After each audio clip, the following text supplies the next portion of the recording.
নমস্কার, শেয়ারবাজ থেকে আমি শাশ্বত মিত্র। আমার এডুকেশনাল চ্যানেলে আপনাদের সবাইকে স্বাগত। আগের দিনের থেকে দেখলেন মার্কেট আজ সকালবেলা একটু নেগেটিভ স্টার্ট করেছিল। যারা আমার টেলিগ্রাম চ্যানেলের সঙ্গে যুক্ত আছেন, মর্নিং নোট পড়েন, তাদের আপনারা জানেন যে আমি বলেছিলাম যে নিচে করলেও এই মার্কেটের যে ধরনটা সেটা হচ্ছে ইম্পর্টেন্ট সাপোর্ট লেভেল, যেখানে সাপোর্ট বা রেজিস্ট্যান্স আছে সেখানে আপনাকে কন্ট্রা ট্রেড নিতে হবে। তা কেউ যদি ওই কথার ভিত্তিতে মানে নিজের মতো করে, আপনারা তো নিজেরাই জানেন যে কেউ যদি কন্ট্রা ট্রেড নিয়ে থাকতেন, একটা আপনি যদি পেপার ট্রেডও নিতেন, দেখতেন যে হ্যাঁ 904 লো করে, আমার মনে হয় 920 সাপোর্ট ছিল, 920 সাপোর্ট একটুর জন্য ভেঙেছিল, ভেঙে 904 লো করে সেটা গেছে হচ্ছে প্রায় 26,050, মানে 100-150 পয়েন্ট ছিল আর কি, যদি একটুখানি কন্ট্রা ট্রেড করা যায়। তো মার্কেটের নিয়ম হচ্ছে একটা টাইমের সময় মার্কেট রেঞ্জ বাউন্ড থাকে। রেঞ্জ বাউন্ড এই কারণে মার্কেট, আপনি যদিও ইন্ডেক্স লেভেল 26,000 দেখছেন, but stock level doesn't resembles that. Stock level দেখে মনে হচ্ছে মার্কেট 24,000-এ আছে। আপনার যে অবস্থায় স্মল ক্যাপ মিড ক্যাপ স্টকের যে দাম রয়েছে তাতে তো বোঝা যাচ্ছে না মার্কেট 26,000-এ আছে।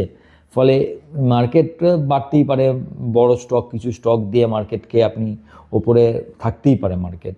কিন্তু এই যে জায়গাটা 26,100, আপনারা মনে রাখবেন, আপনারা যদি দেখে থাকেন দেখবেন 26,100-তে আমরা অনেকবার পেরোবার চেষ্টা করে লাস্টে ওটাকে পেরিয়ে 26,310 না 20 কত একটা 325-এর মনে হয় হাই করেছিলাম। তো আমি আপনাদের অনেক দিনই ধরে বলেছি যে আমার কাছে যতক্ষণ এই দিকের লেভেলে যদি মার্কেট পড়ে 25,700 না ভাঙলে আমি নেগেটিভ হচ্ছি না। ওদিকে 26,000 নতুন হাইয়ের ওপরে না উঠলে আপনাকে এটা ভাবতে হবে যে মার্কেটটা হচ্ছে রেঞ্জ বাউন্ড মার্কেট। বায়াসটা হচ্ছে অলওয়েজ যে আপনাকে দেখতে হবে যে আপনাকে কন্ট্রা ট্রেডিং বায়াসে আপনাকে কাজটা করতে হবে। এখন আপনি যদি ভাবেন যে কেন এত পড়েছে, তো স্মল ক্যাপ মিড ক্যাপ, তবুও আপনি এখানে বলছেন ওপরে গেলে কন্ট্রা ট্রেড করতে হবে, বাড়লে পুট কিনতে হবে বা পড়ে গেলে কল কিনতে হবে। কেন এটা আপনাদের মনে থাকতে পারে, আমাদের মার্কেট এর আগের বার সবচেয়ে মানে যদি দেখেন যে একটা রিপোর্ট পড়ছিলাম, কোনো একজন আমাদের একটা গ্রুপেই একজন দিয়েছিলেন, একটা কাগজের একটা পড়ছিলাম, তাতে বলছে যে এই বছরে 2025-এ এফআইআই মোটামুটিভাবে পার ঘন্টায় 125 কোটি টাকার শেয়ার বেচেছে, ঘন্টা হিসাব করলে।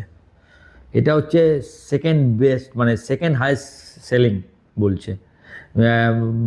আপনার সম্ভবত দেখছিলাম 2008-এ ঘন্টার হিসাবে সেলিংটা বেশি আছে আর কি, মানে যে সেলিং তারা করেছিল, টোটাল যে নাম্বার অফ সেলিং করেছিল সেটাই। বা 2022-এও খুব বেশি সেলিং হয়েছিল, 2022-এ মনে হয়, ঠিক আমার মনে নেই একদম। আপনাকে ঠিকঠাক মানে প্রায় কথাটা ইউজ করছি, এই জন্যে একদম অ্যাকচুয়াল নাম্বারটা হয়তো বলতে পারছি না। তা আপনি যদি দেখেন লক্ষ্য করে যে 2023-এ যখন আমরা একটা স্মল ক্যাপ র্যালি আরম্ভ হলো না, সেই সময় কিন্তু স্মল ক্যাপের পি ছিল 15, 15 টাইমস, 15 টাইমসে স্মল ক্যাপ চলছিল। আজকে এত পড়ার পরও আমরা কিন্তু 32 টাইমসে আছি স্মল ক্যাপে, 32 টাইমস। আর 2023-এ যে অত বড় র্যালিটা দেখেছিলেন সেটা 15-এ। তাহলে এখানে দুটো হতে পারে, একটা হচ্ছে আর্নিং আপগ্রেড হবে, আর্নিং যদি আপগ্রেড হয় তাহলে 32 পিটা কমে অনেক নিচে চলে আসতে পারে, তাহলেও আবার র্যালি হতে পারে। নাহলে স্মল ক্যাপে হয়তো এখনও কিছু জায়গা আছে, কিছু পকেট আছে যেখানে নিচে পড়তে পারে। এখন কোনটা হবে আমি বুঝতে পারছি না, যে আর্নিং আপগ্রেড হবে নাকি স্মল ক্যাপ আরও নিচে নামবে। তো আমাকে যদি বলেন, আমার মনে হয় যে আর্নিং আপগ্রেডের সম্ভাবনাটা বেশি। তো এখন দেখা যাক কোন দিকে মার্কেটটা যায়। তবে এই মার্কেটে সেই জন্য আমার বারবার ধারণা হয়েছে যে এই ধারণাটা দেখে যে স্মল ক্যাপ মিড ক্যাপ এগুলো তো এখনও ডিসাইসিভ নয় যে কোন দিকে যাবে, সেই হিসাবে আমার বারবার মনে হয়েছে যে মার্কেটটা এখন রেঞ্জ বাউন্ড থাকবে, ওয়ান সাইডেড হবে না, ওয়ান সাইডেড মার্কেট হবে না। তো যদি ওয়ান সাইডেড হতেই পারে, কিন্তু তার আগে বারবার 2-3 বার মার্কেট এই জায়গায় ঘুরতে পারে। হ্যাঁ, এখন যদি কোনো নিউজ আসে যে কালকেই ট্রেড ডিল পাস হয়ে গেল, ট্রেড ডিল পাস হওয়ার নিউজের থেকে আমি যেটা বেশি আশা করছি যে নিউজটা, সেটা হচ্ছে যে আমাদের পেনাল্টি হিসাবে যে ট্যারিফটা আমাদের লাগানো হয়েছে extra 25% for buying Russian oil, সেটা যদি চলে যায়। আপনারা একটা খবর আমি সকালে লিখতে ভুলে গেছি, আপনারা দেখেছেন হয়তো বা না লিখেছি মনে নেই, যে আমেরিকার সেনেটের আমেরিকার তিনজন সাংসদ সদস্য ওখানে একটা প্রস্তাব বাড়িয়েছে যে ভারতের ওপর কেন এত বেশি ট্যারিফ, এইটাকে বিবেচনা আবার করা হোক এবং এটাকে কমানো হোক। যদিও এটা ওদের নীতিতে কোনো প্রভাব ফেলবে বলে আমি মনে হয় না, কিন্তু এটা সেন্টিমেন্টালি একটা বড় জিনিস যে ওখানেও আপনার হয়ে কেউ কথা বলছে। It's a sentiment booster. অন্য দিক দিয়ে যদি বলেন যে আগের দিন আমেরিকার ডাউ জোন্স, ওদের স্মল ক্যাপ ইন্ডেক্সটা মানে রাসেল 200 সব নতুন হাই করেছে, কিন্তু ইন্ট্রাডে তারপরে কিন্তু সবেতেই একটা প্রফিট বুকিং হয়েছে। প্রফিট বুকিং কারেকশানে ওটা 250 পয়েন্ট, ন্যাসড্যাক 400 পয়েন্ট, রাসেলও মনে হয় 200 পয়েন্ট নিচে বন্ধ করেছে। মানে ওপরের দিকে এটা স্বাভাবিক, যদিও এটাই যে এফেক্ট খুব একটা হবে তা নয়, কিন্তু মার্কেট ওপরে থাকলে একটা মেন্টাল একটা জোর থাকে যে আমেরিকার মতো মার্কেট ওপরে আছে। এবার আমাদের যদি আপনি তাকিয়ে দেখেন যে ডলার ইন্ডেক্স 98, যতক্ষণ না এটা 100 পেরোচ্ছে, সবচেয়ে খারাপ হবে যদি 102 পেরোয়। সেটা অনেক দিন আগে থেকে দেখবেন বারবার আপনাদের লিখেছি, as long as dollar index is below 102 it will be very good for market. কিন্তু এখন যেহেতু অনেক দিন ধরে এই জায়গায় আছে, এখন 100 না পেরোনো অবধিও ভালো, 98, 99 এইসব জায়গায় চলছে। ক্রুডের দাম আপনার আয়ত্তের মধ্যে আছে, ইনফ্লেশন মাত্র 0.71, ওকে ঠিকঠাক আছে। মানে এটা হচ্ছে আপনার current retail inflation. Total inflation মানে 4.4-এ আছে, যেগুলো ঠিকঠাক, মানে টোটালের মধ্যে এগুলো একটা লেভেলের মধ্যে আছে। এবার ব্যাপার হচ্ছে কি, আমেরিকার মার্কেট যেরকম আছে, জাপানের মার্কেটেও কিন্তু বন্ড বাইং হয় আমেরিকার। এখন জাপানের মার্কেটের এই যে বাইংটা হয়, সে যেহেতু জাপানের মার্কেটে ইন্টারেস্ট রেট 0 বা তার কম, সেখানে একটা জিনিস চলে, তাকে বলে yen carry trade. Yen carry trade.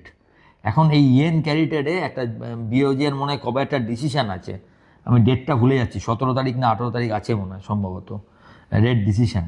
সেখানে যদি কিছু খারাপ কিছু হয় ইন ক্যারি ট্রেডে, সেক্ষেত্রে একটা বড় বন্ড লিকুইডেশনের সম্ভাবনা আসতে পারে, যেটা পুরো বিশ্ব মার্কেটকে হিলিয়ে দিতে পারে।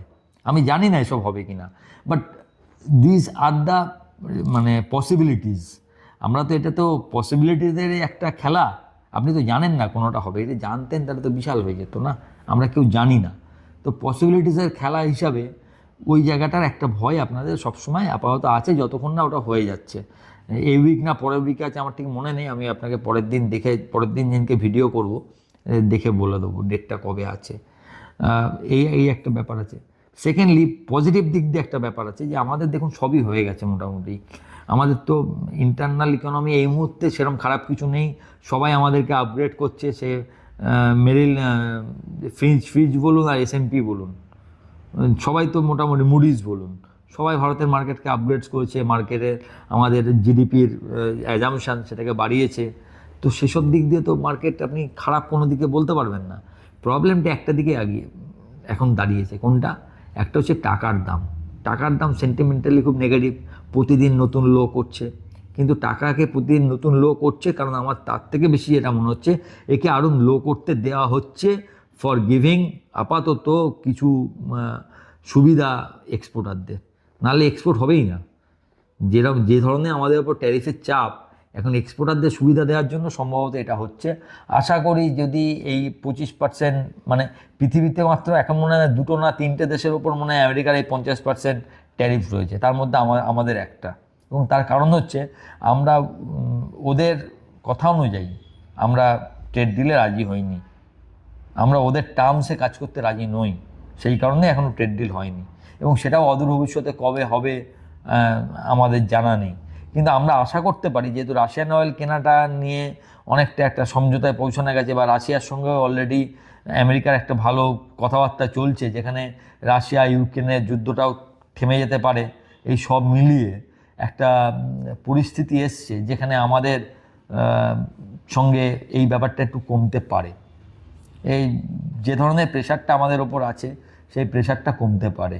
এবং সেক্ষেত্রে যদি সেটা কমে, সেটা আমরা আশা করছি। সেক্ষেত্রে হয়তো যেহেতু জিএসটি কাট হয়েছে, ইকোনমিক বুস্ট অনেক দেওয়া হয়েছে, আশা করি যে স্মল ক্যাপ মিড ক্যাপের যে আর্নিং আপগ্রেডেশনটা সেটাও আপনারা দেখতে পাবেন।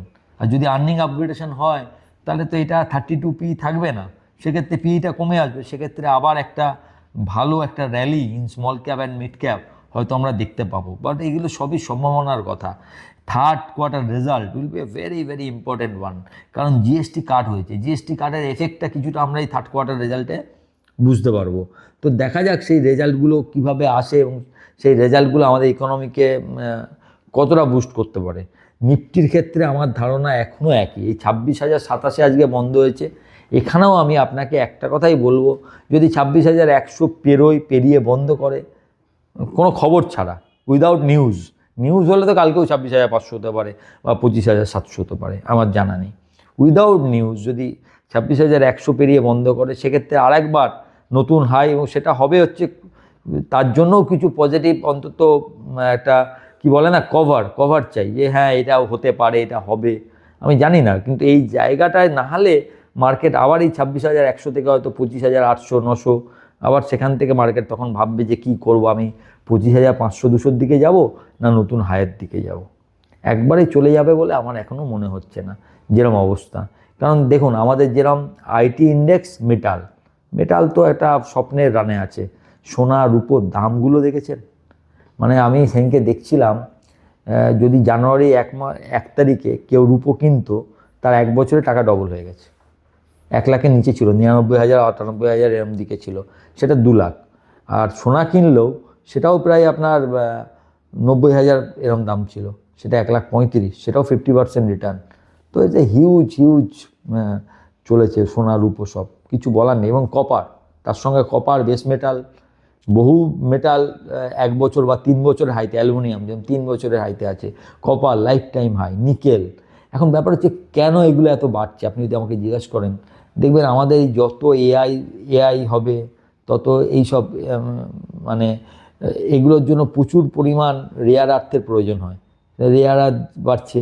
আবার ধরুন এত ব্যাটারি গাড়ি তৈরি হচ্ছে, সেই জন্য প্রচুর মেটালের প্রয়োজন হয়, সেই জন্য মেটাল অনেক জায়গায় তো।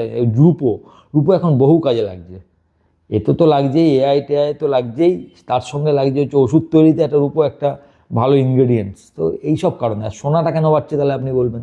সোনা এখন রিজার্ভ কারেন্সি হিসাবে কাজ করছে, মানে ডলারের জায়গা যদি কেউ পরবর্তীকালে নিতে পারে, সেটা হচ্ছে সোনা নেবে, মানুষ এরকম ভাবছে।